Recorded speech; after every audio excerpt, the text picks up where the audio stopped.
Ouais les amis, je suis content de vous retrouver, mais je vous dis ça caille, ça caille, ça caille, hein. Super gelé, je fais un petit tour dans la serre aujourd'hui. Écoutez, sacré gelé, hein.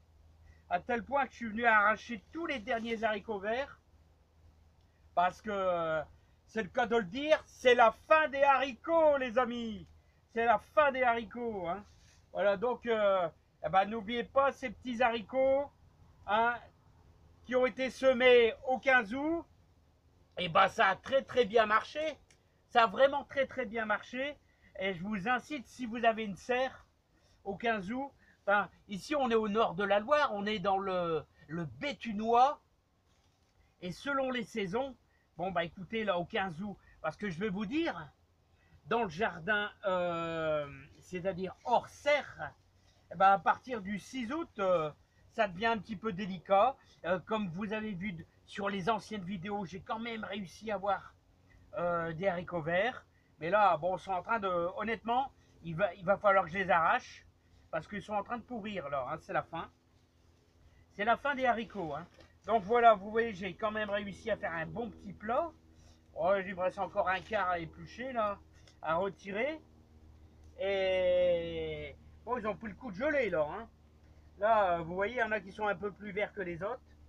Bon, il faut les cuisiner absolument aujourd'hui, hein. Alors voilà. Donc, alors avec une belle échalote, les deux, hein. Soyons bien avec deux belles échalotes.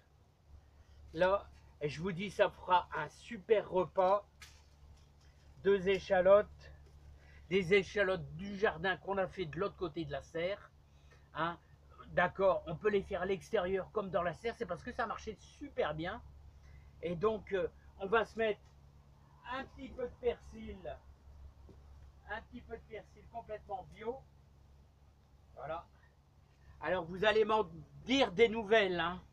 Échalotes, haricots verts, pommes de terre à l'eau, puis tout ça ensemble avec de l'huile, du vinaigre et nos haricots, bien sûr.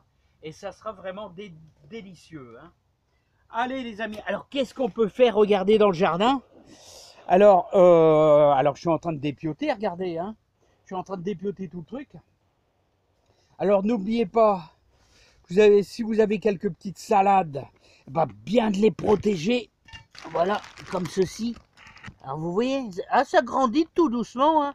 Et on obtient, alors température de la terre, on est à 12 degrés, hein. 12 degrés, je ne sais pas si vous voyez bien, température de la terre. Alors vous voyez, ça donne un coup de main, hein. Ça donne un super coup de main. Donc les amis, alors moi ce que je fais, regardez, c'est que des apports nutritifs, hein. On est toujours sur nos apports nutritifs. Les tomates, c'est quasiment fini. Alors vous voyez, regardez le beau coup de gelée là, hein.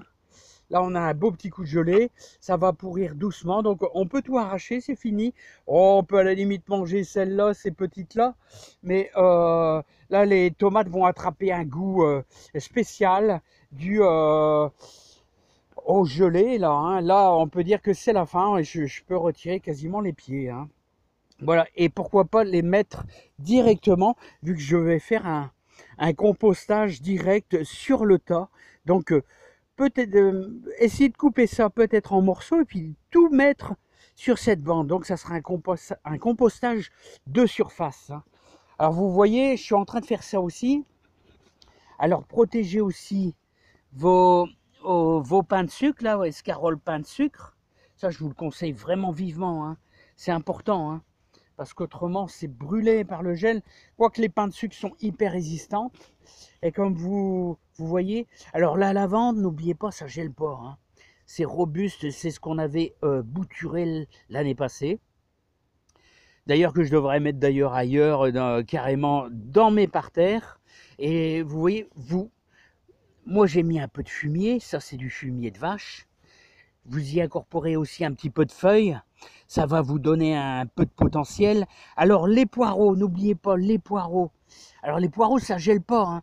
Ils sont résistants, ils vont continuer à pousser lentement, mais vous aurez des poireaux frais pour la soupe, hein, ça c'est coriace un poireau. Hein, et laissez-en toujours un ou deux sur le côté pour faire des graines. Hein. Voilà les amis. Bah, sinon tout va bien. Tout va bien dans le jardin. Alors moi j'essaye toujours de récupérer un petit peu de feuilles. Voilà, on va se faire un plaisir de récupérer ça. Ça pourra nous servir pour l'été prochain, le paillage. Alors toujours nourrir, nourrir, nourrir sa terre. Apporter un petit supplément dans notre terre, apporter un petit plus. Hein. Et regardez les graminées. Alors il y a un ami qui me demandait, là, bah, c'était au boulot. Il me demandait, bah alors les graminées on les coupe ou on les coupe pas? Bah je dis non, laisse-les. Les cheveux d'ange, tout ça, tous ces grosses graminées, ça donne un petit panache dans le jardin. Et enfin dans le jardin, là c'était plutôt une décoration au boulot. Hein. Donc je disais non, non, laisse-le, laisse-le, c'est important. Hein. Voilà, donc on commence à y avoir des sacrés coups de gelée, hein, les amis. Hein. Bon, bah ceci dit, moi je vous ai tout dit. Je vous souhaite plein de bonnes choses. Je sais, ça caille, mais bon, ça vaut le coup de s'oxygéner. Profitez un petit peu de toutes ces belles couleurs hein, qui sont magnifiques. Pensez à nourrir aussi tous nos oiseaux là, hein, qui ont faim. Les temps remontent tout doucement. Et sinon, bah, on se dit à une prochaine fois avec grand plaisir. Les amis, alors plein de bonnes choses, plein de joie dans votre jardin. On s'entraide, on fait des conneries, on y arrive des fois, ça marche pas. Voilà, hein, on n'est pas des super spécialistes. Hein, on essaye de faire un truc bien, on essaye de manger sainement. Parce qu'avec toutes les saloperies qu'on retrouve dans tout ce qui est nourriture, moi je fais de plus en plus attention à ce que je mange. Allez, bye bye, à bientôt.